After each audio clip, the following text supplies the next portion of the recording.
बस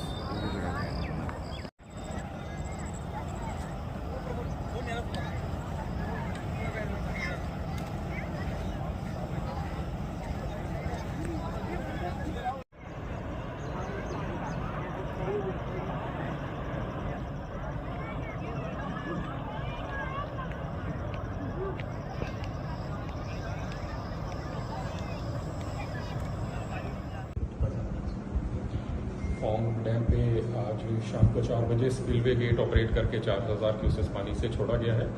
और जो टोटल पानी है टरबाइन और